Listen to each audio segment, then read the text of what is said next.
Eu estava revisando pela 5ª vez a lista de convidados quando o telefone vibrou sobre a mesa. A mensagem chegou seca, sem saudação, sem emoji, sem ponto final.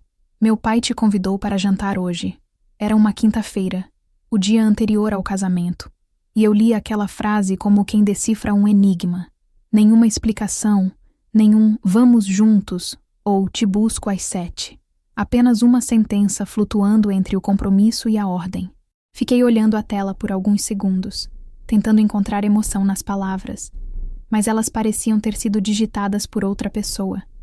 Alguém que não era o homem que, semanas antes, jurava que eu era o centro do seu futuro. A mesma frieza que às vezes eu notava no olhar dele quando eu falava do meu trabalho, da rotina no quartel, das madrugadas de vigília em missões que ele nunca perguntou detalhes. Eu sempre achei que era respeito, mas talvez fosse apenas desinteresse travestido de admiração. Respirei fundo e deixei o celular de lado. O vestido de noiva ainda estava pendurado na porta do armário, e o apartamento cheirava a flores artificiais e ansiedade.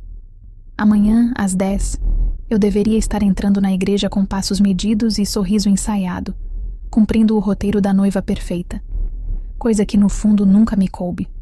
Não porque eu não amasse, mas porque eu nunca aprendi a fingir fragilidade. Cresci entre vozes de comando, botas alinhadas e o eco metálico do patriotismo. Eu era capitão, engenheira de comunicações do exército, acostumada a manter a calma enquanto tudo ao redor parecia em colapso. Mas naquele instante, diante de uma simples mensagem, senti o mesmo frio na espinha que antecede uma emboscada. Havia algo errado, e a experiência me ensinara que quando algo parece errado, geralmente está. Liguei o abajur, sentei na beira da cama e reli a mensagem. Meu pai te convidou para jantar hoje. Por que o pai dele, e não ele, me convidava? Por que justamente na véspera do casamento, quando qualquer pai razoável evitaria adicionar tensão a uma noiva? Peguei o telefone e digitei. Tudo bem. Que horas? Ele respondeu em menos de 1 minuto. Às 20. Na casa dele. Nenhum te busco. Nenhum vai ser bom pra gente conversar. Só um horário. Só isso. Às 19 horas, eu já estava pronta. Escolhi um vestido simples, azul escuro, discreto, sem decote, o tipo de roupa que equilibra elegância e sobriedade, herança de uma vida em que aparência significa controle. No espelho, meu reflexo parecia o de sempre. Cabelo preso, expressão neutra, postura ereta. A mulher que o país treinou para suportar, não para ser compreendida. Peguei a bolsa, desliguei as luzes e saí. O motorista de aplicativo me esperava na rua. Durante o trajeto, observei as luzes da cidade passarem pela janela como pequenas explosões silenciosas. Pensei em minha mãe, em como ela teria sorrido se ainda estivesse viva para ver minha tentativa de construir uma vida fora dos muros do quartel. Ela dizia que um coração disciplinado também merece amor. Eu queria acreditar que sim. A casa da família dele ficava num bairro antigo, cheio de muros altos e fachadas que pareciam esconder histórias que ninguém queria revisitar. Quando o portão se abriu, um segurança uniformizado me cumprimentou pelo sobrenome dele, não pelo meu. Senti o desconforto atravessar o peito. Estacionei a calma no rosto e caminhei pelo corredor de pedras até a porta principal. Ela se abriu antes mesmo de eu bater. O pai do meu noivo apareceu no limiar, impecável num terno cinza claro, sorriso calculado. Capitã Mariana, que honra recebê-la, disse, estendendo a mão com formalidade. A palavra capitã soou menos como respeito e mais como aviso. O jantar começou pontualmente, como um ritual militar, mas sem a camaradagem. A mesa era comprida demais para 4 pessoas. Ele, a esposa, o filho e eu. Tudo brilhava em excesso. Os talheres, o lustre, até o vinho parecia escolhido para intimidar. Eu mantive a compostura, lembrando que a farda, mesmo ausente, nunca me abandona. Cada movimento medido, cada sorriso na dose certa. Eles faziam perguntas educadas, sobre o exército, sobre as missões, sobre o que eu planejava fazer depois do casamento. Respondi com neutralidade. O pai ouvia tudo com um interesse que não era curiosidade, era avaliação, como se tentasse descobrir se eu era digna do sobrenome que ele carregava como brasão. O noivo, sentado ao meu lado, mantinha o olhar no prato. Evitava me encarar, talvez por vergonha, talvez por cumplicidade. Eu não sabia. Até que o pai dele pousou o garfo, olhou para mim e disse em português pausado: "Belo vestido." A esposa sorriu sem graça. O filho fingiu concordar. Mas o que veio depois foi o que congelou o ar. Ele virou ligeiramente o rosto, inclinando-se para o filho, e murmurou em alemão, num tom que soava como constatação: "Sie est billig aus." Ela parece barata. Foram segundos. Mas para quem aprendeu a sobreviver sob pressão, segundos bastam para ler o campo inteiro. O olhar dele não era apenas arrogante. Era seguro de que eu não entenderia. E foi essa certeza que me feriu mais do que a frase. A convicção de que na cabeça dele, eu era uma intrusa cultural, uma mulher sem berço, um uniforme bonito que seu filho resolvera exibir. Eu poderia ter reagido. Poderia ter mostrado raiva. Mas raiva é um luxo que militares não podem se dar, nem em batalha, nem à mesa de jantar. Em vez disso, sorri. Lentamente, ergui a taça, olhei diretamente para ele, e no mesmo alemão impecável que ele usara, respondi: "Billig ist nicht das Kleid, sondern der Charakter." Barato não é o vestido, é o caráter. O silêncio caiu como explosão contida. A esposa dele empalideceu. O noivo se engasgou com o vinho, e o patriarca, que até então reinava sobre o ambiente com autoridade indiscutível, perdeu a cor e o olhar. Eu não acrescentei mais nada. Apenas levei a taça aos lábios e bebi calmamente. O gosto era amargo, mas não do vinho. Era da certeza. Depois disso, a conversa morreu em tentativas de recuperar a leveza, mas nada ressuscita o respeito depois que ele é enterrado. Terminamos a refeição em silêncio educado. Quando me despedi, o pai me apertou a mão com força, tentando medir se havia arrependimento no meu toque. Não havia. Havia apenas firmeza e um leve tremor de algo que ele jamais entenderia. Dignidade ferida não sangra, se reorganiza. No carro, de volta para casa, a cidade parecia menor, as luzes mais distantes, e dentro de mim, uma estranha lucidez. Aquilo não tinha sido um jantar, tinha sido um teste, e eu passei, mas ao custo de perceber que talvez o casamento de amanhã fosse apenas a próxima armadilha. Cheguei ao apartamento perto das 11. Tirei os sapatos, deixei a bolsa na cadeira e encarei novamente o vestido de noiva pendurado. O tecido branco refletia o abajur como uma bandeira de rendição. Eu não dormi naquela noite. Fiquei ali, sentada, ouvindo o silêncio e revendo cada palavra, cada gesto, cada pausa. O jantar ainda ecoava em mim, não pelo insulto, mas pelo que ele revelou, que eu estava prestes a me unir, não a um homem, mas a um sobrenome, e que o respeito, ao contrário do amor, não se recupera com flores. Na manhã seguinte, quando o sol atravessou as cortinas, eu já sabia que aquele jantar seria o primeiro fio puxado de um tecido que estava prestes a se desfazer. Na manhã seguinte ao jantar, o céu amanheceu pesado, como se até o tempo soubesse o que eu ainda fingia não saber. Fiquei deitada por horas, imóvel, observando o tecido branco do vestido, balançando levemente com o vento do ventilador. Parecia zombar de mim, pendurado ali, intocado, como se fosse um troféu de uma corrida que eu ainda não sabia se queria vencer. A lembrança da noite anterior voltava em fragmentos. O som dos talheres, o olhar do pai dele, o silêncio denso depois da minha resposta em alemão. Eu tinha desarmado um homem acostumado a ser temido, mas a vitória me pesava como derrota, porque não se vence quando o que se destrói é o respeito. Levantei, fiz café e me sentei na varanda. De lá, via a rua calma, as pessoas indo para o trabalho, os ônibus passando. Era sexta-feira, e no dia seguinte, às 10 da manhã, eu deveria estar entrando na igreja com um buquê de flores brancas, mas algo dentro de mim, talvez o mesmo instinto que me salvou tantas vezes em campo, sussurrava que havia perigo à frente. Um perigo mais silencioso, mais íntimo, o tipo que não se enfrenta com armas, mas com lucidez. Peguei o celular. Nenhuma mensagem dele, nenhuma tentativa de explicar o comportamento do pai, nenhum pedido de desculpas. Nada. Apenas silêncio. O tipo de silêncio que não nasce do arrependimento, mas da conivência. Era como se o jantar nunca tivesse acontecido. Como se eu tivesse que engolir o constrangimento como se engole uma bala amarga e seguir fingindo que tudo estava bem. Passei o dia no modo automático, revisando detalhes da cerimônia, checando o horário do fotógrafo, respondendo mensagens de amigas que perguntavam se eu estava ansiosa. Eu respondia que sim, com emojis sorridentes. Mas o que eu sentia não era ansiedade. Era luto antecipado. Luto por uma vida que eu percebia se desfazendo antes mesmo de começar. Às 5 da tarde, recebi uma ligação da cerimonialista. Ela queria confirmar a entrega das flores e o transporte dos padrinhos. Enquanto falava, ouvi um bip no celular. Uma chamada em espera. Era ele. Pedi um segundo e atendi. Oi. Oi. Está tudo certo pro amanhã? A voz dele parecia ensaiada, sem calor. Está. Respondi. Houve um silêncio curto. Depois ele disse com um tom estranho, quase profissional. Meu pai comentou sobre ontem. Disse que foi tenso. Foi. Disse apenas isso. Ele suspirou e percebi pela respiração que estava irritado. Você podia ter deixado passar, Mariana. Ele é assim. Às vezes fala demais. Em 2 línguas? Perguntei. Calma.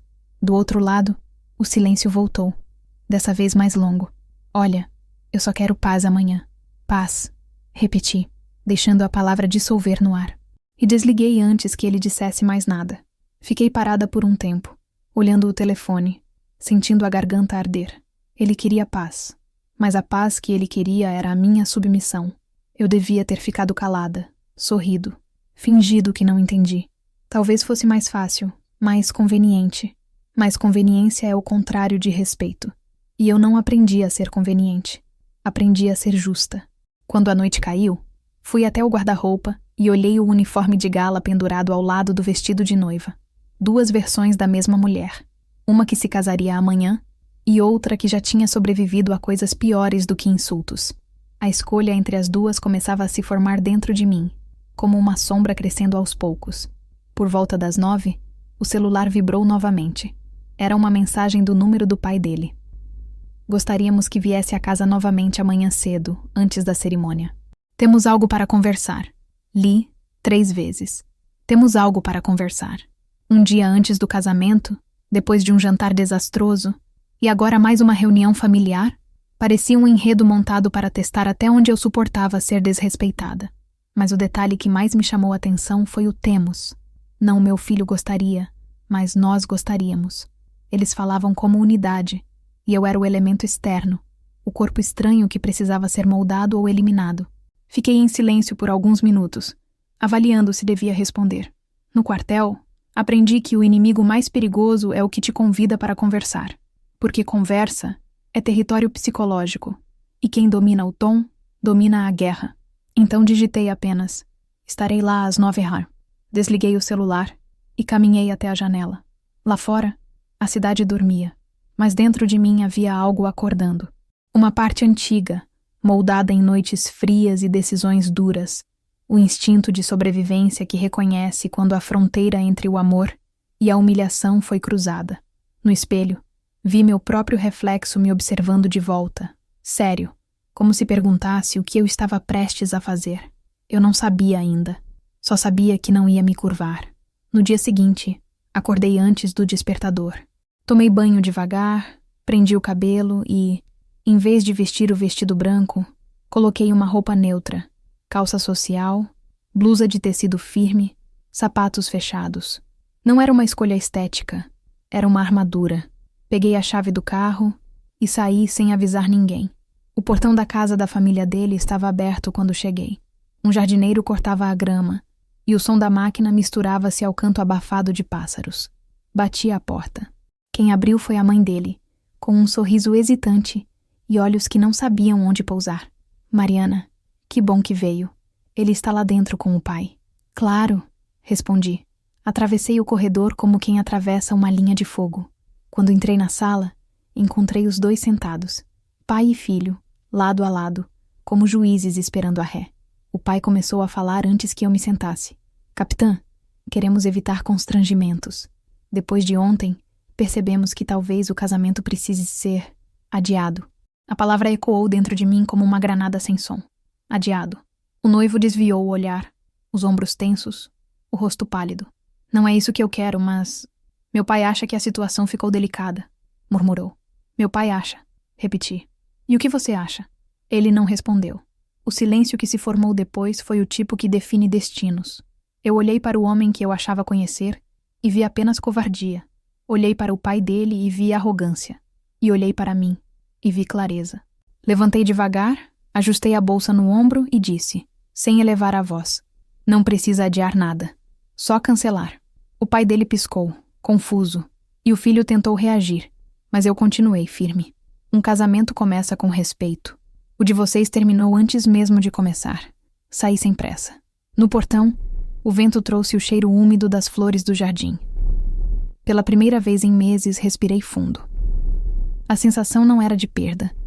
Era de libertação. No caminho de volta, parei o carro num posto de gasolina e fiquei olhando o sol subindo devagar no espelho retrovisor. Eu sabia que aquele jantar não tinha sido um encontro familiar. Tinha sido uma despedida disfarçada. Não deles comigo, mas minha com tudo o que me diminuía. E pela primeira vez, sem farda e sem aliança, senti que estava voltando para o meu território, o da mulher que comanda o próprio destino. Voltei para casa naquele sábado com a sensação de que o mundo tinha ficado pequeno demais para caber à minha lucidez. Nenhuma mulher sonha em ver o próprio casamento ruir antes do altar, mas há quedas que acontecem em silêncio, e é nesse silêncio que a verdade finalmente se mostra. Eu não chorei, eu não quebrei nada, só fiquei parada diante do espelho, observando a mulher que me encarava de volta, cabelos presos, expressão firme, olhos cansados. Aquela não era uma noiva abandonada. Era uma oficial veterana que acabava de sobreviver a mais uma missão de reconhecimento. Infiltrada em um campo hostil, avaliei o terreno e descobri o que precisava descobrir. E o inimigo, dessa vez, usava terno caro e sobrenome importante. A notícia do cancelamento do casamento se espalhou mais rápido do que eu esperava. No começo da tarde, a cerimonialista me ligou aflita, sem entender nada. Os fornecedores queriam saber o que fazer com o buffet, as flores, os músicos. Eu pedi calma. Disse apenas que não haveria cerimônia e que cuidaria de tudo na segunda-feira. Ela ficou em silêncio por alguns segundos. Depois soltou um "sinto muito", carregado de curiosidade, e encerrou a ligação. Em poucos minutos, começaram as mensagens. Madrinhas confusas, colegas do quartel perguntando se era verdade, tias distantes mandando áudios dramáticos. Eu não respondi nenhum. A experiência me ensinou que, quando o caos grita, o silêncio é uma forma de comando. Mas enquanto o celular vibrava sem parar, uma notificação diferente apareceu. Era uma mensagem do pai dele. Apenas uma linha. Gostaria de esclarecer o que aconteceu, para evitar mal-entendidos. Olhei a frase e senti o mesmo tipo de desconforto que se sente ao perceber uma armadilha bem armada. Ele não pedia desculpas. Ele queria controlar a narrativa. E controlar a narrativa é a maneira mais refinada de continuar no poder. Não respondi. Fui até o quarto, abri o guarda-roupa e tirei o vestido de noiva do cabide. O tecido frio escorregou pelas minhas mãos. Dobrei com cuidado, coloquei na capa de proteção e o guardei dentro do baú de roupas de serviço. Aquele mesmo que carrego desde os tempos da missão na fronteira. Um símbolo curioso. O vestido de casamento guardado entre uniformes militares. Amor e disciplina, lado a lado, como dois mundos que nunca se encaixaram de verdade. Sentei na cama e fechei os olhos. A cena do jantar voltava em detalhes. O brilho incômodo dos talheres, o cheiro do vinho, o olhar avaliador do patriarca. Eu lembrava da textura da toalha sob meus dedos, do leve tremor na taça quando ele soltou a frase em alemão. Sie sieht billig aus. Aquilo ecoava como uma granada lançada devagar. O tipo de insulto que não explode por fora, mas por dentro. No exato momento em que o som dessas palavras me atravessou, algo em mim deixou de existir. A mulher que buscava a aprovação morreu ali, no intervalo entre o brinde e o desprezo. Eu poderia ter deixado passar. Poderia ter fingido que não entendi, como ele supôs. Poderia ter sido a boa moça, a noiva compreensiva, a brasileira educada diante do sogro estrangeiro. Mas o que ele não sabia é que, além das formaturas militares e dos cursos de estratégia, eu também tinha passado anos estudando línguas. Alemão, francês, inglês. Não por status, por necessidade. Em missões conjuntas com tropas estrangeiras, a língua é tão vital quanto a mira. O respeito nasce do que se entende, e eu entendia tudo o que ele disse. Quando respondi, ergui a taça e falei no mesmo idioma, sem elevar o tom, sem desafiar. A frase saiu natural, como se sempre tivesse me pertencido. Billig ist nicht das Kleid, sondern der Charakter. Barato não é o vestido, é o caráter. Ele empalideceu. Não porque foi insultado, mas porque pela primeira vez alguém o fez encarar o próprio reflexo. E reflexos são cruéis com quem se acha invencível. Depois disso, o jantar seguiu com aquele silêncio quase religioso. A esposa dele olhava para o prato como se esperasse encontrar um buraco para se esconder. O noivo, ou ex, agora, permanecia imóvel, tentando equilibrar o peso da vergonha entre as mãos. Eu terminei minha refeição em silêncio, sem pressa, mantendo o mesmo sorriso cortês. Cada segundo que eu respirava em paz era uma lembrança de que dignidade não precisa gritar para ser ouvida. Agora, de volta ao presente, compreendi que aquele momento tinha sido o início da dissolução, não o estopim. A relação já vinha ruindo, só que eu estava ocupada demais tentando acreditar que amor bastava. Ele nunca me pediu para esconder quem eu era, mas também nunca celebrou o fato de eu ser quem sou. Nas raras vezes em que eu falava sobre o exército, ele mudava de assunto. Dizia que eu assustava as pessoas com meu jeito direto. Eu achava que era brincadeira. Agora percebia que não era. Era desconforto disfarçado de charme. Abri o computador e comecei a apagar fotos, mensagens, e-mails. Não por raiva, mas por higiene. Cada imagem excluída era como limpar a poeira de uma memória contaminada. Quando terminei, me dei conta de que não havia uma única foto em que eu estivesse realmente sorrindo. Havia sorrisos de compromisso, de pose, de conformidade. Sorrisos de quem tenta caber em um molde que não foi feito para si.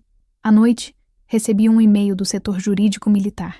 Era apenas um lembrete administrativo sobre um processo de reassentamento interno, mas o assunto me soou como um convite simbólico.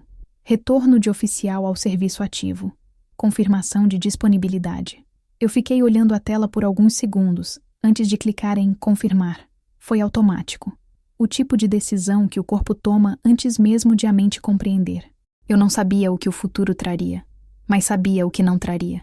Meias verdades, silêncios impostos e jantares com olhares que me desnudavam por dentro. No domingo, ao amanhecer, o telefone tocou novamente. Era o número dele. Eu deixei tocar até cair na caixa postal. Depois veio uma mensagem curta. Podemos conversar? Não respondi. Não por orgulho, mas por paz. Há conversas que não esclarecem nada, apenas reacendem o que precisa apagar. Saí de casa e caminhei até o parque próximo. O ar estava frio, e o som dos meus passos no cascalho soava como uma marcha lenta. Vi crianças brincando, casais caminhando, gente comum vivendo sem guerra interior. Senti uma pontada de inveja, mas logo passou. Cada um carrega a guerra que entende. A minha era silenciosa e íntima, travada entre quem eu sou e quem o mundo espera que eu seja. Na volta, parei diante de uma vitrine e vi meu reflexo novamente. Mas dessa vez, vi serenidade. Eu tinha sido insultada, desrespeitada, descartada. Mas também tinha respondido, me erguido e permanecido inteira. E isso, para uma mulher militar, é o equivalente à vitória. Naquela noite, antes de dormir, recebi um último e-mail do pai dele. O assunto, reflexão. O corpo do texto era curto. Espero que, com o tempo, você entenda que algumas diferenças culturais não devem ser levadas tão a sério. Li 2 vezes. Incrédula. Ele ainda achava que o problema era cultural. Não era. Era ético. Era moral. Era humano. Apaguei o e-mail sem responder.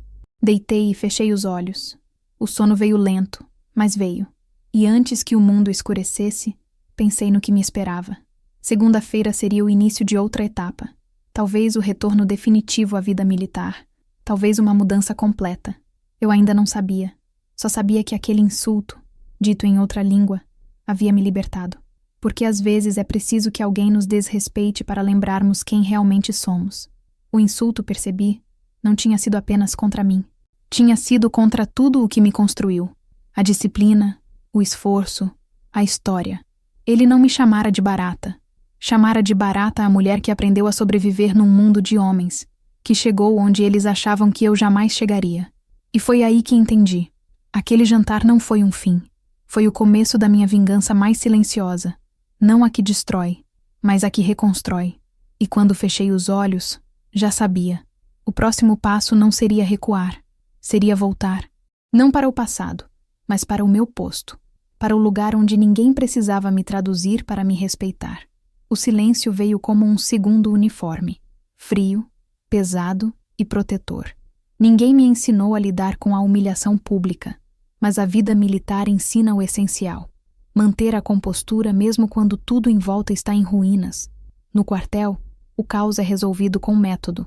Fora dele, o caos exige paciência. Eu sabia que se reagisse de forma impulsiva, daria a eles o espetáculo que esperavam. Então, fiz o que aprendi desde o primeiro dia de serviço. Observei, analisei, esperei. A manhã de segunda-feira começou com o som seco do telefone tocando. Era o comandante do meu antigo batalhão. A voz dele, firme, soou quase paternal. Capitã, soube do ocorrido. Está tudo bem por aí? Pensei em responder com a verdade, mas a verdade era grande demais para caber numa frase. Então apenas disse: Está, senhor. Tudo sob controle. Ele fez uma pausa curta e respondeu: A senhora sempre manteve tudo sob controle. Quando quiser voltar, sabe que o portão está aberto. Aquilo me atingiu como um gesto raro de humanidade, num ambiente onde sentimentos costumam ser tratados como falhas de comunicação. Agradeci e desliguei.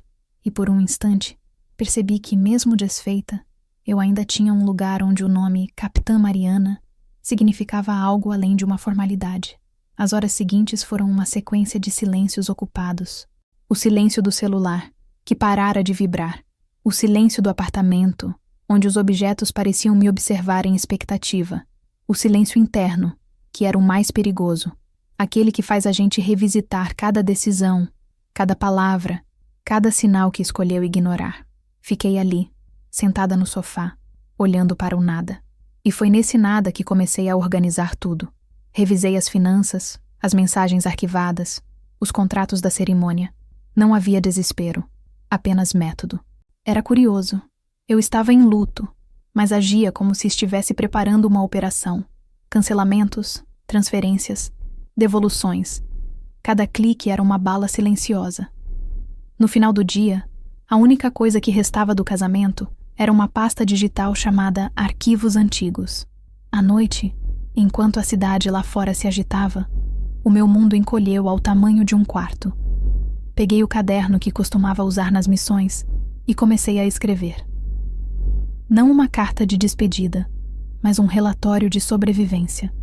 Listei fatos, datas, reações. O cérebro militar precisava registrar. A mulher em mim precisava entender. Foi então que a campainha tocou. O som me fez congelar. Nenhum aviso, nenhuma mensagem prévia. Olhei pelo olho mágico. Era ele, o ex-noivo. Sozinho, terno amarrotado, semblante abatido. Demorei alguns segundos antes de abrir a porta, e quando o fiz, mantive a corrente presa, uma distância simbólica e segura. Eu precisava te ver, disse ele. Por quê? Perguntei. Para explicar. Explicar o quê? O insulto, o silêncio ou o adiamento? Ele baixou os olhos. Meu pai não devia ter dito aquilo, mas disse. E você não fez nada. A conversa seguiu em frases curtas, quase militares. Ele tentava justificar o pai, minimizar o episódio, colocar a culpa na tensão pré-casamento. Eu ouvia sem interromper, cada palavra dele soando mais frágil do que a anterior. Quando finalmente se calou, perguntei: Você me ama? Ele demorou. Longos segundos. Amo. Mas, antes que ele terminasse, fechei a porta. O clique seco da tranca foi mais eloquente do que qualquer discurso. Voltei ao sofá e fiquei olhando a porta fechada. O silêncio de novo me envolveu, mas dessa vez, ele não era vazio. Era protetor. Um escudo. Eu percebia, com uma clareza quase cruel, que ele não veio pedir perdão. Veio pedir alívio. Ele queria sair do papel de vilão sem assumir o de cúmplice. E eu, finalmente, deixei de querer ser salva por quem nunca aprendeu a me respeitar. Nos dias seguintes, o silêncio continuou crescendo, mas de forma diferente. Amigos começaram a se afastar. Alguns por constrangimento, outros por curiosidade disfarçada de empatia. As mensagens passaram de "estamos com você" para "você não acha que foi duro demais?". A cada frase assim, eu entendia que, para muita gente, uma mulher firme ainda é vista como cruel. Uma mulher que não aceita humilhação ainda incomoda mais do que quem a pratica. Comecei a sair de casa cedo, andar sem destino. O corpo precisava se mover para que a mente não implodisse. Em uma dessas caminhadas, entrei numa livraria e comprei um caderno novo. Na capa, uma frase simples: "A disciplina é a forma mais alta de liberdade." Eu sorri. Aquilo era quase um lema não dito das Forças Armadas. E agora, seria o meu lema pessoal. Passei a escrever todos os dias. Não sobre o fim do noivado, mas sobre o que ele revelou. As camadas de dependência emocional que eu construí sem perceber. A facilidade com que troquei minha rotina sólida por um futuro incerto. Cada página era uma confissão e uma libertação. Certa tarde, ao revisar mensagens antigas, encontrei uma que me gelou o sangue. Era de meses atrás, do pai dele, encaminhada por engano. Uma conversa com um sócio sobre um contrato militar. Se ela conseguir aquele cargo, teremos acesso direto à licitação. Eu não tinha percebido antes, mas ali estava o motivo escondido da aproximação. Não era apenas amor, havia interesse. Eu era a ponte para o tipo de poder que o sobrenome deles ainda não tinha. Fechei o laptop devagar. A vergonha queimou por dentro, mas a raiva veio fria, lúcida, disciplinada. Não era o tipo de fúria que destrói, era o tipo que planeja. Respirei fundo e me levantei. No espelho, o reflexo parecia outro. Eu não era mais a mulher que quase se casou. Eu era a mulher que sobreviveu a uma emboscada emocional. A partir daí, o silêncio se tornou estratégia. Parei de justificar, de responder, de me explicar. Cada vez que me procuravam, cada vez que alguém tentava me fazer entender o lado deles, eu apenas sorria e mudava de assunto. O silêncio, descobri, não é ausência de voz. É controle sobre quem tem o direito de ouvi-la. Na semana seguinte, voltei ao quartel. O portão se abriu e o cheiro de ferro e poeira me recebeu como um reencontro. Os sargentos me cumprimentaram com respeito silencioso. E pela primeira vez em meses, senti que estava entre iguais. Gente que não precisava entender o passado para confiar no presente. Entreguei meus documentos, reassumi meu posto e naquela noite, deitada na cama dura do alojamento, ouvi o som dos passos no corredor e pensei: é curioso como a solidão de um quartel pode ser mais acolhedora do que o conforto de uma casa onde você não é respeitada. O silêncio que antes me pesava agora me sustentava. Era como o espaço entre um comando e outro, aquele momento em que o soldado respira antes de agir. Eu sabia que algo maior ainda estava por vir. A vergonha tinha mudado de endereço. Já não era minha. Era deles. E mais cedo ou mais tarde, o mundo também saberia. Por enquanto, bastava esperar. Esperar com disciplina. Esperar em silêncio. Porque quem conhece o peso da ordem, também entende a força da pausa. E eu estava pronta para transformar cada segundo desse silêncio em uma arma. Naquela noite, o sono não veio. Fiquei deitada na cama estreita do alojamento, os olhos fixos no teto, escutando o som ritmado dos passos de guarda lá fora. Cada passo lembrava o compasso do meu próprio pensamento, firme, constante, mas inquieto. Eu já tinha passado noites inteiras acordada em missões, em acampamentos cercados de tensão, sob o zumbido de mosquitos e o cheiro de pólvora. Mas essa era diferente. Nenhum inimigo armado me rondava. Nenhum mapa precisava ser lido. O campo de batalha agora era interno. Eu lutava contra lembranças, contra o eco das vozes que tentavam me convencer de que eu devia ter engolido o insulto, de que era só uma piada mal interpretada. Lutava contra a parte de mim que ainda queria acreditar que amor era suficiente. O relógio marcava 02h17 quando me levantei. O piso frio sob os pés me trouxe de volta ao presente. Abri o armário metálico e, entre uniformes e pastas, encontrei uma caixa pequena de madeira clara. Dentro dela estavam medalhas, fitas e algumas cartas antigas. Entre os papéis, uma foto amarelada. Eu no deserto, segurando um rádio de comunicação, o sol queimando atrás. Naquele tempo, o peso nas costas vinha de equipamento, não de promessas quebradas. Olhar aquela imagem era como conversar com uma versão anterior de mim mesma, a que ainda acreditava que integridade bastava para ser respeitada. Sentei na beira da cama, com a foto nas mãos, E pensei em como o respeito é algo que a gente passa a vida inteira conquistando, mas pode perder em segundos. O pai dele havia tentado me reduzir a uma aparência, e o filho, ao silêncio. Ambos tinham fracassado, mas o estrago que deixaram não era visível. Era estrutural, invisível como rachadura em concreto. Eu sentia o peso dela. Por volta das 4 da manhã, vesti o agasalho e saí para correr. O ar estava frio, cortante, e o céu ainda guardava resquícios da madrugada. A pista de treino estava vazia. Cada passo que eu dava fazia o coração bater mais forte. Mas o ritmo era bom. A corrida sempre foi meu jeito de organizar a mente. Um passo por vez. Um pensamento por vez. E aos poucos, a dor ia se convertendo em clareza. Quando o sol começou a surgir no horizonte, parei na beira da pista e olhei a luz invadir o pátio. Pensei no casamento que não aconteceu. Nas flores que nunca seriam entregues, nas cadeiras que jamais seriam ocupadas. Havia algo poético em imaginar aquele salão de festa vazio, como uma cerimônia fantasma. Talvez, pensei, a vida tenha me livrado de um desastre maior. De volta ao alojamento, encontrei uma mensagem não lida no celular. Era dele outra vez. Precisamos conversar. O que aconteceu está tomando proporções desnecessárias. Proporções desnecessárias. Li e reli aquela expressão. Ele não via a dor. Via o incômodo social. Não se importava com o que eu sentia, mas com o que os outros comentavam. Era isso. O desconforto dele não era moral. Era reputacional. Não respondi. Apaguei a mensagem e bloqueei o número. Uma atitude pequena, quase banal, mas que me deu a sensação exata de apertar um gatilho. Às vezes o poder começa com o simples ato de não responder. As horas seguintes passaram lentas. Participei do treinamento matinal, cumpri as tarefas administrativas, revisei relatórios. O corpo agia por instinto, mas a mente estava em outro lugar.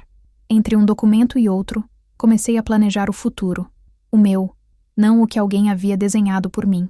Havia coisas que precisavam ser resolvidas. O contrato do apartamento, o registro civil, o vestido guardado no baú. Cada item era um vestígio do que eu já não era mais. À tarde, sentei no refeitório vazio e abri o laptop. Entrei no sistema bancário e revisei as contas conjuntas que tínhamos criado para o casamento. Ele ainda não sabia, mas boa parte do financiamento do imóvel estava em meu nome. Ele entrou apenas como dependente. Um detalhe jurídico que eu havia deixado passar por amor, mas que agora se tornava meu escudo. Sorri de leve. Às vezes, o destino se esconde em cláusulas. Enquanto revisava documentos, encontrei um e-mail antigo da construtora, confirmando a transferência do primeiro pagamento. 180 mil, saídos integralmente da minha reserva de carreira militar. Dinheiro acumulado em anos de missões, horas extras e soldos guardados com disciplina. Tudo investido em um lar que nunca existiu. Respirei fundo. Não era perda, era aprendizado. Aquele dinheiro não tinha sido gasto. Tinha sido gasto em mim, porque eu era o tipo de mulher que, ao perder algo, transformava a perda em mapa. À noite, fui até a cidade. Precisava respirar outro ar. Parei em um café pequeno, o tipo de lugar onde ninguém te reconhece, e o anonimato é uma bênção. Pedi um café preto e sentei perto da janela. A rua refletia luzes úmidas. Pessoas passavam, rindo, apressadas, e pela primeira vez em semanas, não me senti observada. O garçom colocou a xícara na mesa e disse: "Dia difícil?" Sorri. Dia de ajuste. Ficamos em silêncio. Tomei o café devagar, observando o vapor subir, e percebi que o silêncio tinha outra textura agora. Não era o silêncio do desconforto. Era o silêncio da reconstrução. De volta ao alojamento, encontrei uma notificação nova no e-mail. Aviso de reunião administrativa. Sessão de inteligência estratégica. No corpo do texto, apenas a data e o horário. Segunda-feira, 8h. Assunto: revisão de contratos de consultoria civil. Aquilo chamou minha atenção. Eu havia trabalhado nessa sessão anos antes e sabia que contratos de consultoria civil envolviam empresas privadas ligadas ao setor militar. A coincidência me fez lembrar da mensagem antiga que o pai dele trocara com o sócio. Se ela conseguir o cargo, teremos acesso à licitação. As peças começaram a se encaixar. Devagar, mas com precisão. O jantar, o interesse, o casamento apressado, o insulto, tudo parte de uma trama que não tinha nada de emocional. Eles não queriam apenas me desrespeitar, queriam me usar. A humilhação, percebi, tinha sido mais do que pessoal. Era estratégica. Deitei, mas o sono novamente não veio. Olhei o teto e deixei a mente viajar pelos fragmentos dos últimos dias. Era claro agora. Aquele homem que eu ia casar nunca me amou. Apenas me desejou como acesso. E o pai dele, o arquiteto de tudo, me via como uma chave de cofre com uniforme e disciplina. Quando percebeu que eu não era tão manipulável quanto esperava, tratou de encerrar o plano. O insulto em alemão, então, não foi espontâneo. Foi provocação. Um teste de obediência. Senti o sangue gelar. Não pela traição, mas pela elegância do golpe. Eles sabiam que uma mulher treinada para manter a calma raramente reagiria em público. Queriam que eu me calasse. Mas eu não me calei. E é isso que os enfureceu. Às 5 da manhã, levantei novamente. Fui até o espelho e encarei o reflexo. Havia olheiras fundas, mas os olhos estavam firmes. Peguei o crachá, prendi o cabelo e sussurrei para mim mesma. Nunca mais vou pedir permissão para existir. Saí do quarto e caminhei até o pátio vazio. O sol ainda não tinha nascido e o ar cheirava a ferro e orvalho. Lá, sozinha, repeti mentalmente o código que usamos para iniciar operações. Fase 1. Reconhecimento do terreno. A primeira fase é sempre observar. Eu já observei. Agora vinha a segunda. Planejar. E enquanto o horizonte começava a clarear, percebi que o jantar, o insulto, o cancelamento e o silêncio tinham sido apenas o início. Eu ainda não sabia como, mas uma coisa era certa. Eles haviam me subestimado. E ninguém saiu ileso depois de fazer isso. A noiva que não dormiu morreu naquela noite. A mulher que acordou no lugar dela estava pronta para agir. O domingo amanheceu silencioso. O tipo de silêncio que pesa, não pela ausência de som, mas pela densidade do que está prestes a acontecer. Eu acordei antes das 6, o corpo ainda rígido da insônia e da corrida mental dos últimos dias. Não havia mais ansiedade. Havia foco. Sentei na cama, passei as mãos pelo rosto e deixei o ar frio do alojamento me despertar por completo. A mente estava limpa, os sentimentos organizados. Agora, eu precisava de provas, e as minhas provas estavam guardadas há anos, protegidas como se fossem parte da minha própria identidade. Vesti o uniforme de campo, aquele que carrega os sinais do tempo, o tecido levemente desbotado, as costuras reforçadas, a sensação de que nada pode te atingir quando ele está sobre o corpo. Peguei o carro e dirigi até o meu antigo apartamento, o mesmo onde havia guardado todas as lembranças de uma vida antes da tentativa de casamento. O prédio era modesto, discreto, em uma rua tranquila. Eu ainda mantinha a chave, mesmo depois de me mudar temporariamente para o apartamento que seria nosso. Engraçado como o destino tem o hábito de deixar portas entreabertas, literalmente. Ao entrar, senti o cheiro familiar do passado, o leve perfume de lavanda misturado ao pó do tempo. Cada cômodo parecia congelado em outra fase da minha vida. Fotos emolduradas de formaturas, a lembrança da minha mãe em uma prateleira, o silêncio reconfortante de um lar que nunca exigiu disfarces. Fui direto ao quarto e, sob o tapete, levantei a tábua solta do assoalho. O cofre estava lá, pequeno, pesado, pintado de preto, com uma trava numérica que ainda guardava o código que eu criei no dia da primeira missão internacional, 2104, a data em que aprendi que confiança é sempre um risco calculado. Girei o disco devagar. O clique metálico soou como um disparo. Dentro, os papéis estavam intactos. Pastas de contratos, cópias de autorizações de missões, diplomas, certificados e, no fundo, uma pasta vermelha. Era ela que eu procurava. Nela estavam os documentos referentes ao financiamento do apartamento, a escritura provisória e os comprovantes de transferência. Tudo em meu nome. O nome dele não aparecia em nenhuma linha de posse, apenas em uma cláusula de convivência registrada informalmente. Um documento frágil, que não tinha valor jurídico. O imóvel era meu, por completo. Sentei no chão, com as costas encostadas na parede, e folheei cada página. A assinatura do gerente, o carimbo do banco, o selo eletrônico. Tudo ali, Cada detalhe me devolvia o controle que tentaram me tirar. Eles haviam tentado me usar como ponte para um contrato público e, ironicamente, o único contrato sólido existente era o que me tornava a única proprietária de um bem que eles achavam ser parte do casal. Sorri sozinha. O tipo de sorriso contido, de quem compreende que a justiça às vezes se esconde nas entrelinhas. Peguei o celular e fotografei cada documento. Criei uma pasta criptografada, com senha dupla, e enviei cópias para o meu e-mail militar e para um pendrive de segurança que sempre levo comigo. Depois disso, fechei tudo de novo, recoloquei o cofre sob o assoalho e me levantei. A sensação era de missão cumprida. A partir dali, eu não estava mais reagindo, estava no comando. No caminho de volta para a base, o telefone tocou. Era um número desconhecido, mas eu reconheci a origem pela DDD. A cidade dele. Atendi em viva voz. Capitã Mariana? A voz masculina soou polida, quase profissional. Aqui é o Sr. Hermann, advogado da família Köhler. O Sr. Ernesto pediu que eu entrasse em contato. O nome dele, dito em voz alta, me deu um frio no estômago, mas mantive o tom neutro. Pois não. Ele gostaria de resolver algumas pendências de forma civilizada. O cancelamento do casamento deixou alguns compromissos em aberto, inclusive o contrato de moradia. Imagino que sim, respondi. Ah, mas o contrato está regularizado. Está em nome de ambos, certo? Deixei um pequeno silêncio antes de responder, apenas para ouvi-lo se ajeitar do outro lado da linha. Não, doutor. Está em meu nome apenas. Todo o valor de entrada também saiu das minhas contas pessoais. Tenho os comprovantes.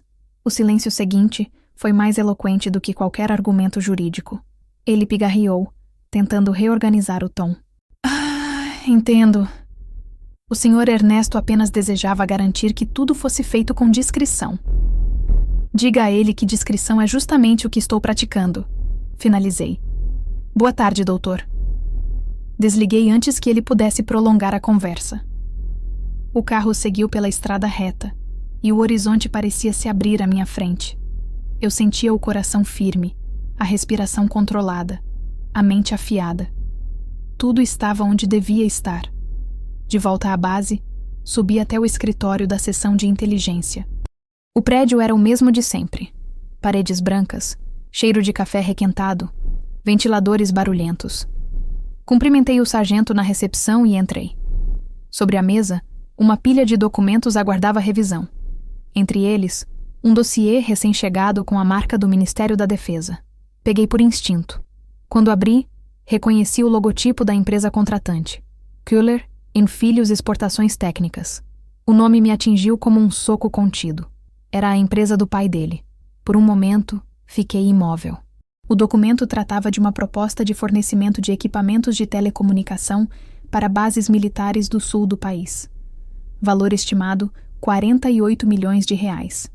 E na página 3, o nome dele, meu ex-noivo, aparecia como representante administrativo da companhia. Era como se o destino tivesse decidido entregar a peça final do quebra-cabeça nas minhas mãos. Respirei fundo e li tudo com a atenção de quem examina o inimigo. Havia inconsistências, valores duplicados, cláusulas genéricas, ausência de comprovação técnica, um relatório mal disfarçado que tentava mascarar irregularidades com jargão burocrático. Se aquele documento fosse protocolado como estava, seria barrado imediatamente. Mas o que mais me chamava a atenção era o último parágrafo. Consultoria técnica sob avaliação. Contato interno sugerido. Capitã MCR, setor de comunicações. O nome era o meu. Senti o estômago contrair. Eles haviam tentado me colocar ali como referência técnica, para validar um contrato superfaturado. Não precisavam que eu assinasse nada. Bastava meu nome constar como colaboradora indicada.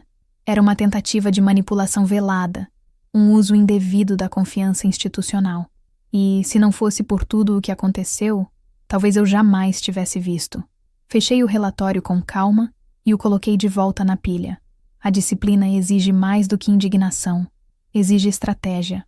A partir daquele instante, a questão deixava de ser pessoal, tornava-se oficial. No final do expediente, procurei o chefe da seção, um coronel experiente e de fala direta. Entreguei o dossiê e disse apenas: esse relatório precisa de revisão imediata. Há indícios de conflito de interesse. Ele ergueu uma sobrancelha Me olhou com curiosidade, mas não fez perguntas. Entendido, capitã. Deixe comigo. Saí dali com passos firmes.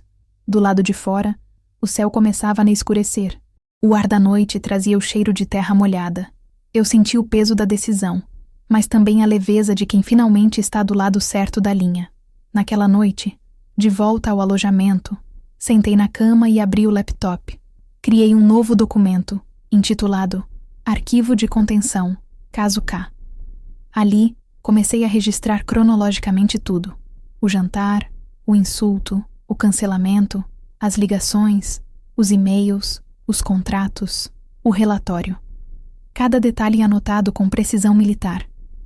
Não era vingança, era prevenção. Porque quem tenta corromper uma mulher acostumada à hierarquia descobre rápido que ela sabe operar com provas, não com ressentimentos. Fechei o notebook e encostei a cabeça no travesseiro. Pela primeira vez em semanas, o sono veio devagar, mas veio. A consciência tranquila tem esse efeito. Silencia o corpo. Enquanto o mundo lá fora dormia, eu dormi também. Não como uma noiva em ruínas, mas como uma soldado que acaba de concluir a primeira fase da missão. E antes de apagar completamente, uma certeza me atravessou. O cofre que eu abrira naquele dia não guardava apenas documentos. Guardava a chave do que viria a seguir. Acordei antes do despertador, como sempre. O corpo militar nunca desaprende o hábito de acordar antes da ordem. O relógio marcava 05h47, e o amanhecer ainda era apenas uma faixa azul pálida sobre o horizonte. A base dormia. O corredor estava quieto, o ar frio, o chão metálico refletindo a luz mínima que entrava pela janela. Sentei na cama devagar. O mesmo ritual de sempre. Respirar fundo, sentir o corpo, checar a mente. Mas aquela manhã tinha outro peso. Eu sabia que aquele dia marcaria o ponto de virada. Não era mais sobre reagir, era sobre agir. Vesti o uniforme de gala, o tecido limpo, o brasão alinhado, as ombreiras firmes. Cada detalhe carregava uma história. Não era uma vaidade, era um escudo psicológico. A roupa de quem aprendeu a ser mais do que ferida. Peguei o crachá e prendi na lapela. O espelho devolveu o reflexo de uma mulher que não esperava mais por desculpas. A que olhava de volta não era a noiva abandonada, nem a filha decepcionada, nem a soldado ferida. Era algo novo, um tipo de serenidade forjada em disciplina e decepção. Abri o laptop e reli o arquivo que criara na noite anterior. Arquivo de contenção, caso K. O documento crescia como uma muralha digital, com anexos, registros, prints e relatórios. Eu havia organizado tudo cronologicamente, com precisão de operação. O jantar, o insulto, as tentativas de contato, a ligação do advogado, a proposta de contrato irregular, os nomes das empresas e até as datas de cada e-mail. Era um mapa completo de uma tentativa de manipulação. E agora, eu tinha uma escolha. Ou enviava aquele dossiê para a Corregedoria do Ministério da Defesa, abrindo uma investigação oficial, ou mantinha silêncio, deixando que o sistema engolisse mais uma mancha com elegância e esquecimento. Fechei o laptop e fiquei olhando a superfície metálica da mesa. A decisão parecia simples, mas não era. Denunciar significava enfrentar uma família poderosa, com conexões políticas e empresariais, o tipo de gente que sabe transformar vítimas em culpadas com uma entrevista e 2 advogados. Mas ficar calada seria aceitar que tinham vencido. E se há algo que a farda me ensinou, é que a omissão é o primeiro passo para a covardia. O relógio marcou 06 e é 0. Levantei, servi café no copo térmico e fiquei observando o vapor subir. Foi ali, entre o calor da bebida e o frio do ar, que tomei a decisão. Não mais silêncio, mas também não precipitação.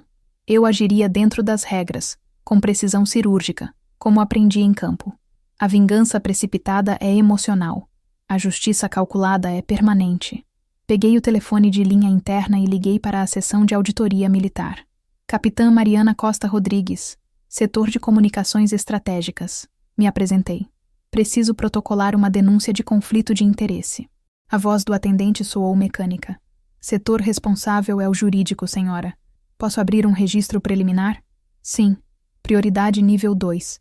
e preciso de confirmação digital ainda hoje. Anotei o número do protocolo, agradeci e desliguei. Era só o início, mas eu sabia que o resto seguiria por inércia. O sistema militar tem falhas, mas quando é acionado com método, ele responde. E eu tinha o método. Antes de sair, olhei uma última vez para o cofre imaginário que sempre carreguei dentro de mim, aquele espaço interno onde guardamos o que ninguém pode roubar: o orgulho, a lucidez, a memória exata das ofensas. O pai dele tinha dito: "Ela parece barata." O filho havia escolhido o silêncio. E juntos, sem perceber, me ensinaram o valor do que nunca poderão comprar. O preço do próprio nome. Às 07h30, o sol já invadia o pátio.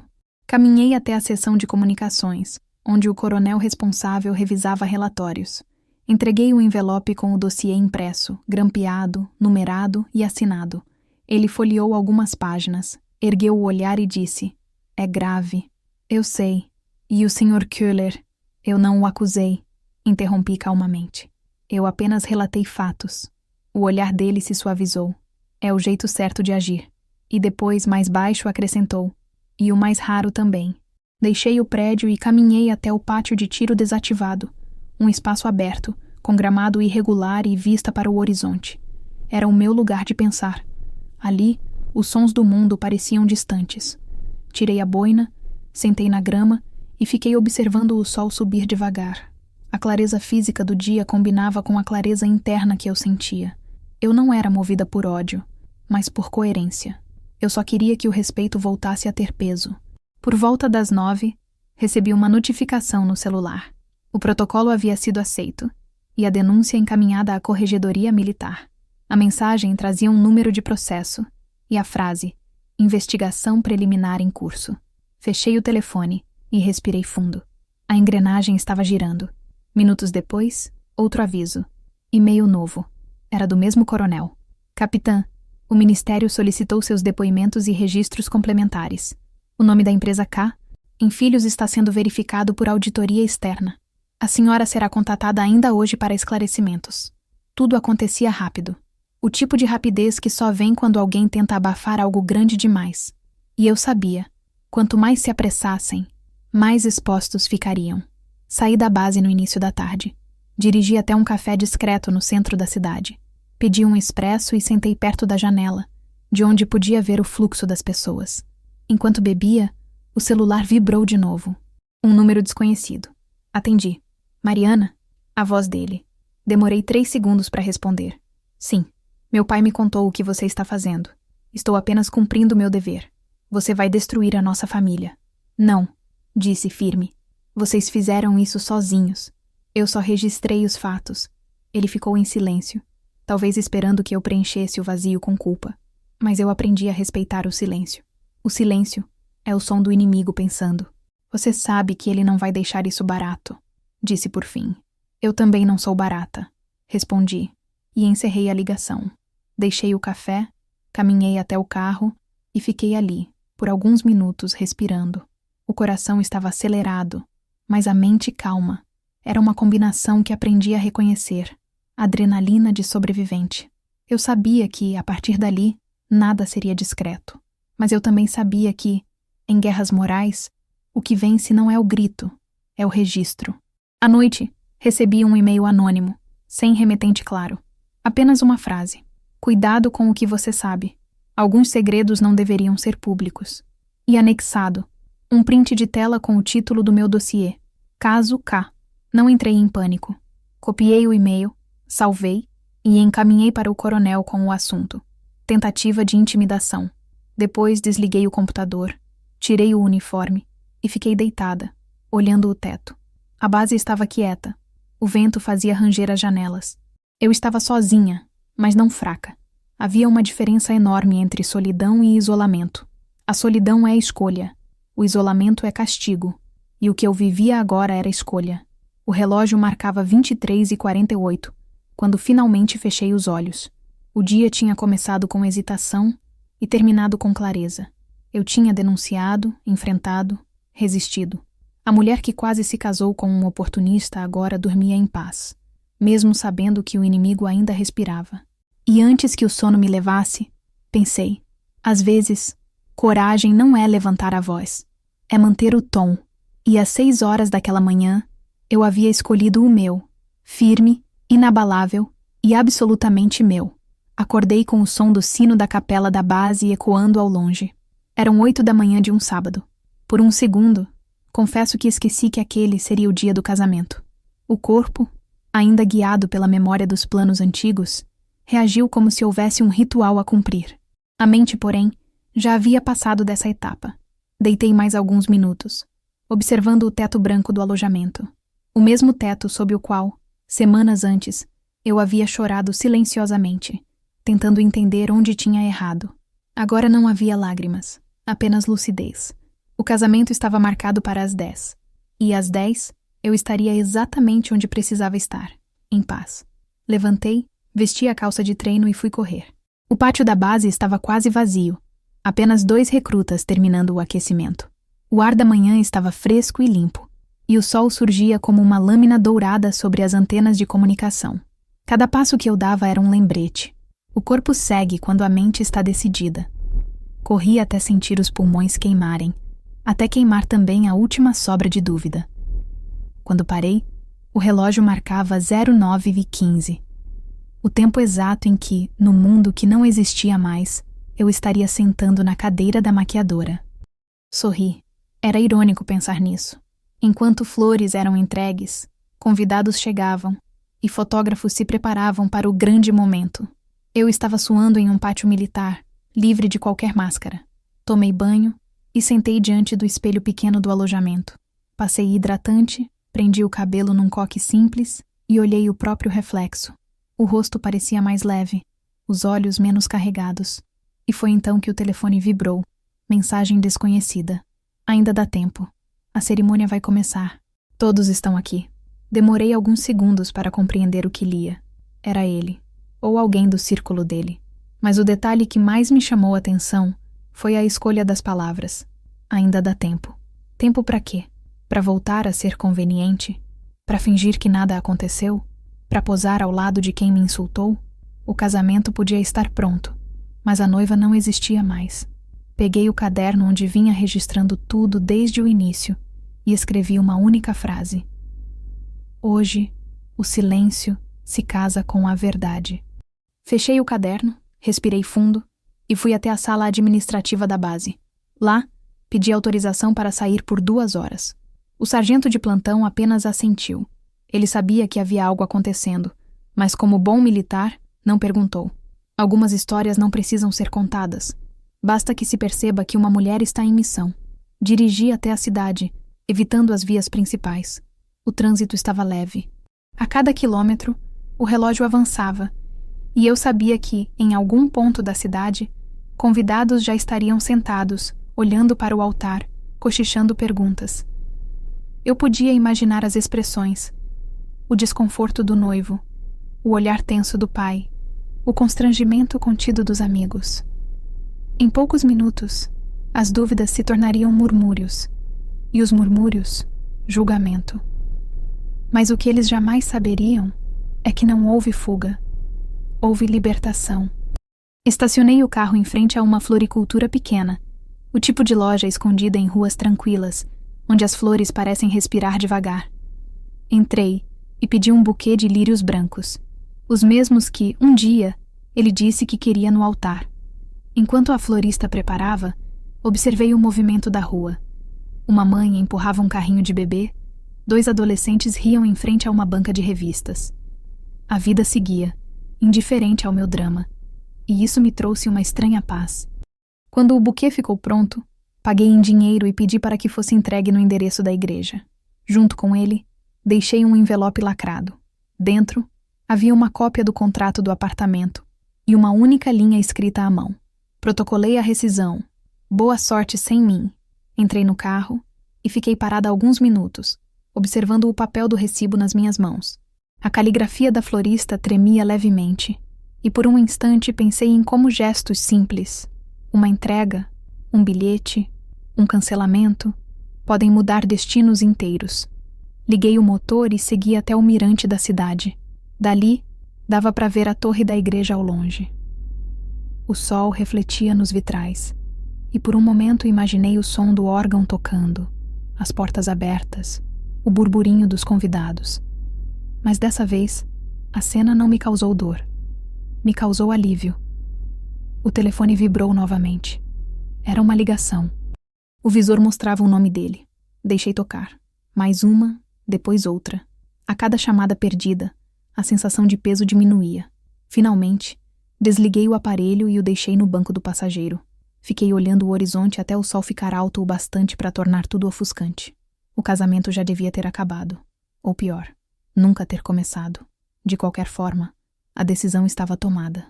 Eu não compareci ao julgamento disfarçado de cerimônia. No início da tarde, voltei à base. No portão, o soldado de guarda me cumprimentou com um "bom retorno, capitã", e eu respondi com um sorriso discreto. Entrei, estacionei o carro, e antes de sair, olhei o buquê de flores imaginário que nunca carreguei. Pensei na ironia daquilo. Enquanto eles tentavam compreender o que aconteceu, eu estava de volta ao meu posto, no único altar onde minha presença sempre foi reconhecida, o da disciplina. O resto do dia passou em silêncio. Nenhuma mensagem nova, nenhum pedido de explicação. Até que perto das 8 da noite, o telefone tocou de novo. Era um número fixo. Atendi. "Capitã Mariana?" perguntou uma voz feminina, formal. "Aqui é do escritório de imprensa da prefeitura. Houve um incidente hoje na igreja de São Bento." O nome da senhora foi mencionado. Incidente? Um cancelamento repentino. Dizem que a noiva desapareceu. O pai do noivo declarou à imprensa que foi uma decisão emocional precipitada. Fiquei em silêncio. Do outro lado, a mulher esperava uma reação. "E o que a senhora gostaria de dizer sobre isso?" insistiu. "Nada", respondi. "Só que ele tem razão. Foi precipitado, da parte dele." Desliguei antes que ela pudesse responder. Nos dias que se seguiram, os jornais locais publicaram notas discretas. Pequenas manchetes. Noiva militar cancela casamento minutos antes da cerimônia. Família tradicional tenta contornar escândalo. Nenhum deles sabia a história verdadeira. E eu não fiz questão de contar. Deixei que pensassem o que quisessem. A opinião pública é uma arma que se desgasta rápido. O tempo, não. Na segunda-feira, o processo do contrato irregular avançou.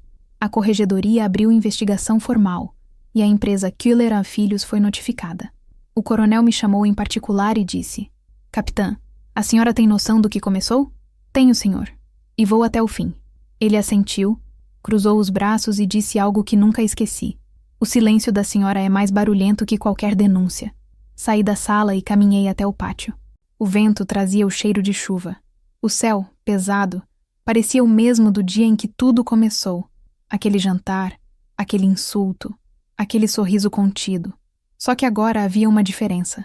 Eu não era mais o alvo. Era a narradora. Parei e olhei para o horizonte. Pensei em como a vida é irônica.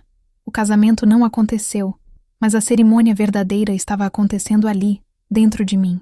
Eu estava me casando com a verdade, com a própria força, com a certeza de que jamais me ajoelharia diante do que é pequeno. Naquela noite, escrevi a última linha do relatório e salvei o arquivo com uma nova data. O título agora era simples: "Caso encerrado, a noiva que não apareceu." E antes de fechar o notebook pensei: eles ainda vão entender que o altar que abandonaram não era o da igreja, era o do respeito. E quando apaguei a luz, pela primeira vez desde o jantar, dormi sem sonhar, porque o que precisava ser sonho já tinha virado decisão. O retorno à base não aconteceu de um dia para o outro, porque a volta verdadeira nunca é apenas física. Voltar exige coragem para encarar o que ficou para trás, não as pessoas, mas as versões de si mesma que se perderam no caminho. Quando o portão da unidade se fechou atrás de mim naquela manhã nublada, eu sabia que não estava apenas retomando o serviço, estava reconstruindo a mulher que o mundo tentou diminuir.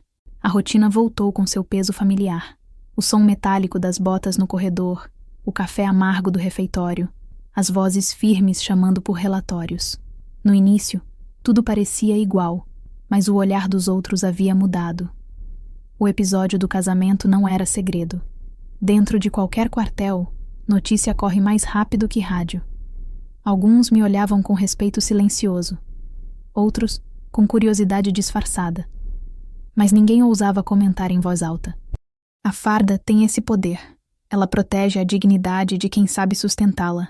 Passei as primeiras semanas mergulhada no trabalho. As horas se dissolviam entre planilhas, revisões técnicas e reuniões com a equipe de comunicações.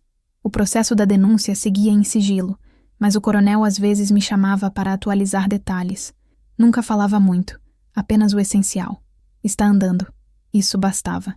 Eu não precisava saber tudo. O importante era que o sistema agora estava se movendo, e eu havia deixado de ser espectadora. Certa manhã, ao revisar um relatório de campo, percebi que estava sorrindo sozinha. Não era felicidade, era serenidade. Aquela sensação que vem quando a mente entende que a ferida cicatrizou. O episódio do casamento, o insulto, o desprezo, tudo tinha virado matéria-prima da minha lucidez. Eu já não sentia raiva. Sentia distância. E distância, descobri, é o primeiro sinal de cura. Nas horas vagas, comecei a treinar novamente no estande de tiro. O som dos disparos ecoava pelo campo como um batimento cardíaco constante. Cada vez que o alvo se desfazia em pedaços, eu lembrava que foco e precisão são virtudes que salvam, não apenas em combate, mas na vida. Um dos sargentos mais jovens me observava às vezes, e um dia comentou: "A senhora atira como quem já perdoou." Sorri. Talvez eu tenha aprendido que perdoar não é esquecer, é mirar certo. À noite, o quartel dormia cedo, mas eu ficava acordada mais tempo. Lia relatórios, escrevia notas, planejava. A solidão agora era confortável, quase necessária. O silêncio que antes doía agora era um abrigo. A cada página que lia, sentia o peso da farda diferente. Não era mais o símbolo do que eu perdi. Era o lembrete do que ainda posso conquistar. O processo contra a empresa Köhler Filhos seguiu crescendo. As investigações revelaram uma série de contratos suspeitos com outras divisões civis. Meu nome foi citado em algumas audiências internas, sempre acompanhado de elogios: conduta exemplar, integridade comprovada, ação preventiva decisiva. Nenhum desses elogios apareceu em manchete, mas não precisei disso. Minha recompensa era mais silenciosa, a consciência limpa. Certa tarde, recebi um e-mail da corregedoria. O assunto dizia: processo encerrado, procedência confirmada. Abri devagar, respirando fundo. O texto era seco, jurídico, sem adjetivos. A denúncia havia sido comprovada. O contrato, anulado. A empresa, suspensa de licitações por 5 anos. No final, uma frase simples: a conduta da capitã MCR foi considerada irrepreensível. Encostei na cadeira e fechei os olhos. Não chorei. Apenas senti o ar entrar e sair com calma. Nenhuma vingança teria sido tão justa quanto aquele parágrafo. Eu não precisei gritar, expor, dramatizar. Bastou agir dentro das regras. O sistema pode ser lento, mas quando movido por quem o conhece, é implacável. Nos dias seguintes, alguns colegas vieram me cumprimentar. Nenhum deles mencionou diretamente o caso, mas os gestos diziam o que as palavras evitavam. Um aperto de mão firme, um olhar respeitoso, uma xícara de café deixada discretamente na minha mesa. Pequenos rituais de reconhecimento. O tipo de homenagem que só existe entre quem entende o peso do silêncio. Numa tarde chuvosa, o coronel me chamou à sala dele. Entrei, fiz continência, e ele, sem formalidades, apontou para uma cadeira. "Sente-se, capitã." Pegou uma pasta sobre a mesa e me entregou. Nova designação. Transferência para o Comando Regional de Comunicações Avançadas. Cargo de coordenação. Folheei os papéis. Era uma promoção. Não apenas de posto, mas de confiança. "Parabéns", ele disse. "Sua conduta serviu de exemplo. E sua calma salvou mais do que um contrato. Salvou a credibilidade da instituição." Agradeci em silêncio. Ele sorriu. E antes que eu saísse, acrescentou: "Às vezes, a guerra certa não é no campo. É dentro da sala. E a senhora venceu a sua." Quando saí da sala, o corredor parecia mais claro. As paredes menos opressoras. Eu sentia que algo dentro de mim se realinhava. Não era triunfo. Era equilíbrio. O retorno à base estava completo. Eu não era mais a mulher que chegou ali fugindo de um desastre pessoal. Era uma oficial que transformou desonra em procedimento. À noite, sozinha no alojamento, preparei uma mala pequena. A transferência seria oficializada na semana seguinte. Coloquei dentro dela o essencial: uniformes, documentos e, no fundo, uma caixa com a foto do passado. A imagem do casamento nunca acontecido, o vestido dobrado que nunca usei e o bilhete que deixei no altar. Protocolei a rescisão, boa sorte sem mim. Eu não guardei por apego, guardei como lembrete. O passado não me define, mas me instrui. Fiquei olhando a caixa por alguns minutos antes de fechá-la. No espelho, o reflexo parecia mais velho, mas também mais nítido. A dor lapida. O tempo não apaga, mas polia. Na manhã seguinte, antes de sair, caminhei até o pátio. O sol nascia, o ar cheirava a metal e eucalipto. Fechei os olhos e respirei fundo. Ali, entre os sons da base acordando, percebi que o retorno não era o fim de uma jornada. Era o início de outra. Eu havia reconquistado meu espaço, não porque lutei por ele, mas porque recusei me afastar. O telefone vibrou no bolso. Mensagem curta de um número desconhecido. Espero que esteja feliz. Sem assinatura, mas eu sabia quem era. Li uma vez. Apaguei sem responder. Ele ainda confundia felicidade com perdão. O vento soprou forte e levou o último resquício do cheiro de chuva. Ajustei a boina, ergui o queixo e entrei no prédio. O dia estava só começando. E eu também. O retorno à base não era uma volta à rotina. Era o retorno à minha natureza, a de quem, mesmo ferida, continua de pé. E enquanto o eco dos meus passos se misturava ao som das bandeiras tremulando, percebi algo simples, quase óbvio. Eles me tiraram de um altar, mas eu voltei a um campo. E no campo, ninguém me chama de barata. No campo, todos me chamam pelo que sou, capitã. O tempo tem o dom de testar a paciência dos que esperam em silêncio. 3 meses se passaram desde o encerramento do processo, e a vida, aos poucos, reassumiu seu ritmo. Mas eu aprendi que o ritmo da justiça é diferente do da vingança. A justiça não corre, apenas avança. No novo comando, as rotinas eram outras. Mais reuniões, mais responsabilidades, menos descanso.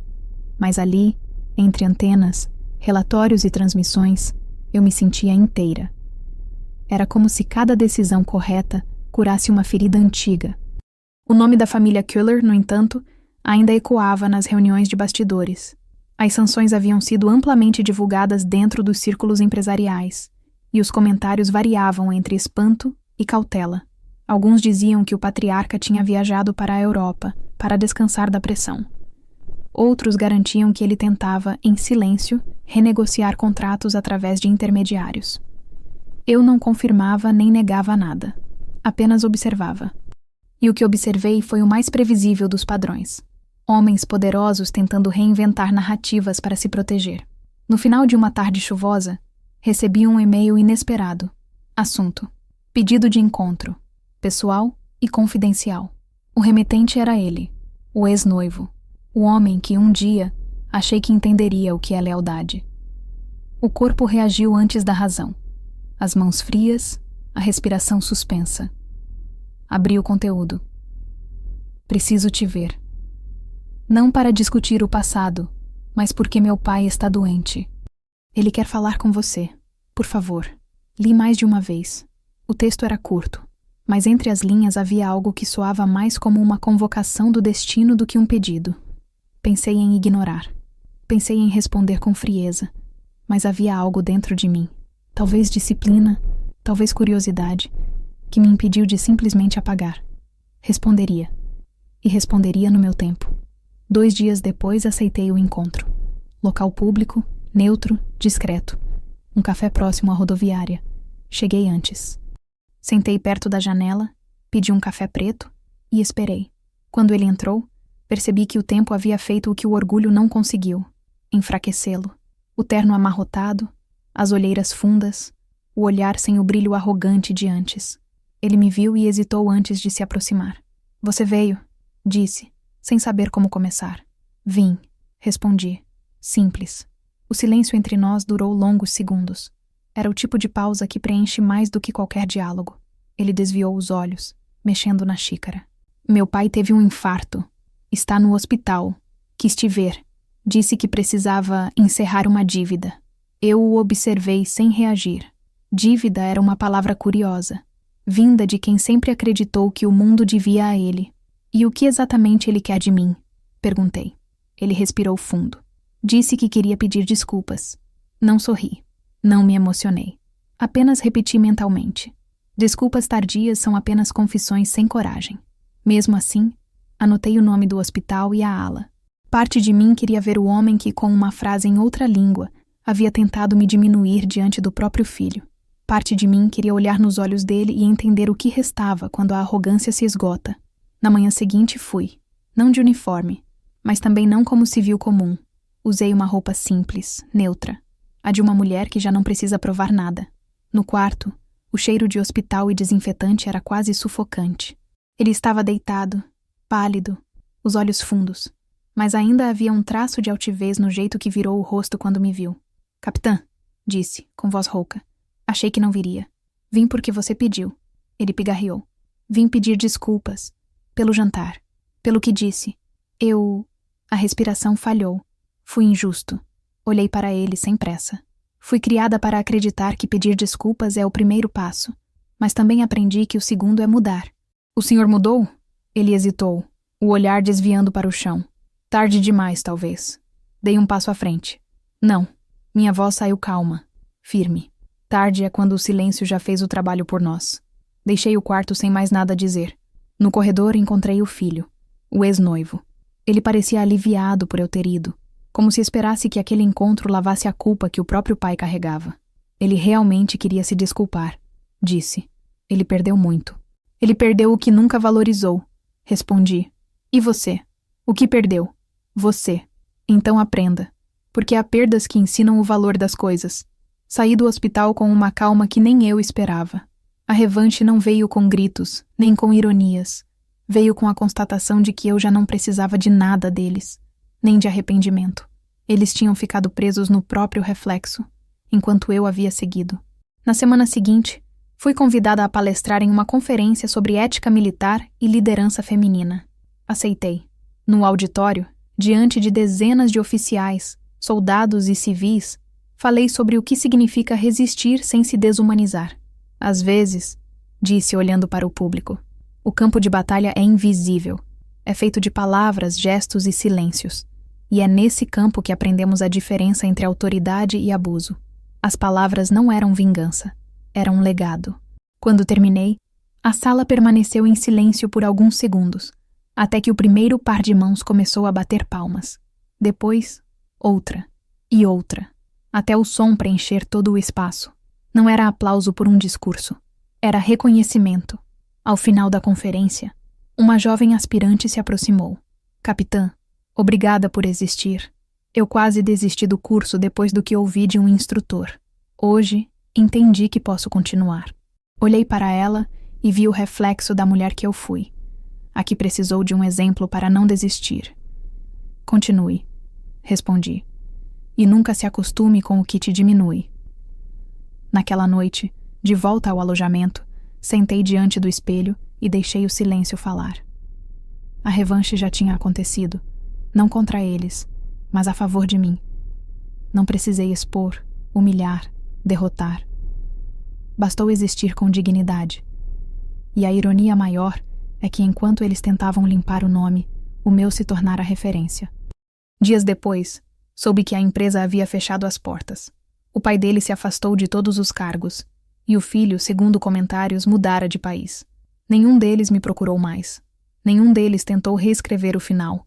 E eu também não precisei escrever outro. Peguei meu diário, aquele que começou com dor, e escrevi a última linha. A vingança mais silenciosa é ser tudo o que disseram que eu não seria. Fechei o caderno, deixei-o sobre a mesa e apaguei a luz. Lá fora, o vento soprava forte, trazendo o som distante dos sinos da capela da base. 3 toques curtos, um longo, ordem de recolher. Sorri. Pela primeira vez em muito tempo, a ordem e o descanso coexistiam dentro de mim.